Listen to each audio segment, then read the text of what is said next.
The Cat's Pajamas by Ida Chittum and pictures by Art Cummings. The Cat's Pajamas started out as a big piece of red cloth with white flowers. Fred folded the red cloth double and laid it on the floor. He placed the cat on the cloth and he drew around her.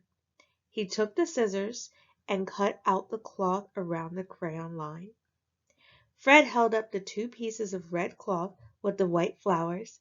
He said to Red, his dog, "These are just right for the cat's pajamas. All I need is a nice long piece of red thread to sew them together." He looked in the sewing box. He found yellow thread. He found green thread, but he couldn't find any red thread. "Would you like to go with me?" Fred said to Red. "I'm going over to Mr. May's house to borrow a piece of red thread." "Arf! Arf!" Red said.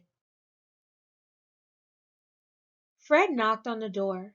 Mr. May opened it. "Hello," Fred said. He held up the two pieces of cloth. "These are the cat's pajamas. All I need is a piece of red thread to sew them together." "One second, Fred," Mr. May said. He went into the next room. Fred heard Mr. May opening and closing drawers. He heard something fall and hit Mr. May. Mr. May came out limping. He said, "Sorry, Fred. I couldn't find any red thread. Why not try the family next door?" "Thank you," Fred said. Fred and Red went next door. Fred knocked. "Hello," he said. He held up the two pieces of cloth. "These are the cat's pajamas. All I need is a nice long piece of red thread to sew them together." The woman at the door shook her head. She hadn't heard a word Fred said. Lots of little children behind her were yelling all at once, and a baby was kicking its feet and crying. Fred decided that this was not a good place to find a piece of red thread. So he and Red went to the park. A lady was sitting there with her poodle and her sewing basket. "Hello," Fred said. He held up the two pieces of red cloth with the white flowers. "These are the cat's pajamas. All I need is a nice long piece of red thread to sew them together." The lady reached into her sewing basket. She pulled out a nice long piece of red thread. "Thank you," Fred said. He sat right down and sewed up the cat's pajamas. Fred and Red started home. On the way, Fred put down the cat's pajamas so he could tie his shoe. Along came a great big dog and ran off with the cat's pajamas. "Stop! Stop!" Fred called. "You're running away with the cat's pajamas!" The great big dog leaped over a hedge. Red leaped over the hedge after him. Fred ran around the edge of the hedge.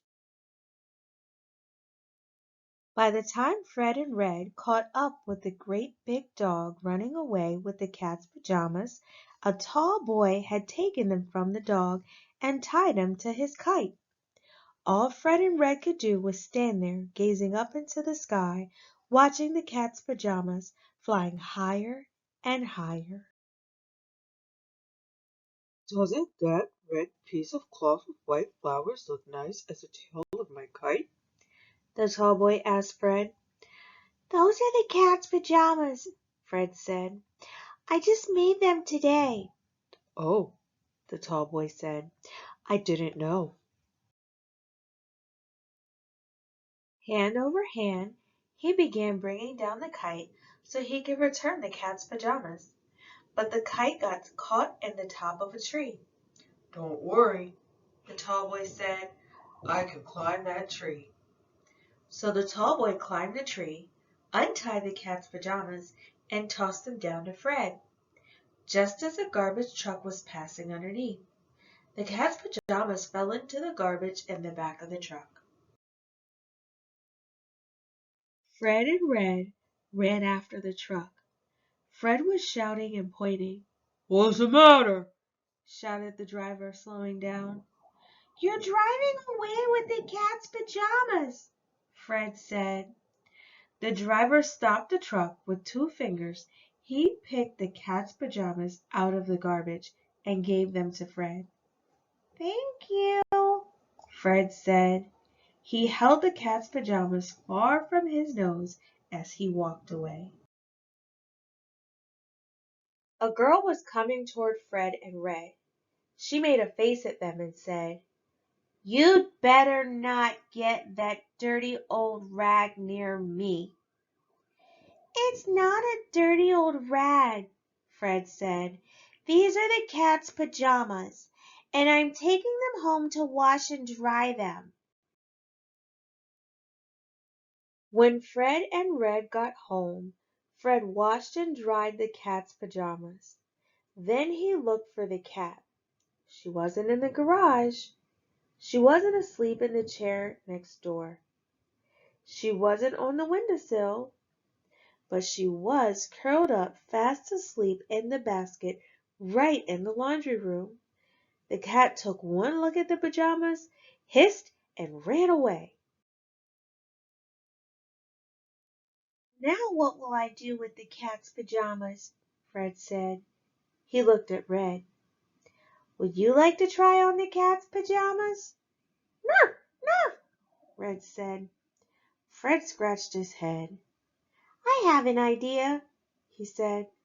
He stuffed the cat's pajamas with lots of soft cotton, sewed up the ends, and put them on the sofa for a fine new pillow.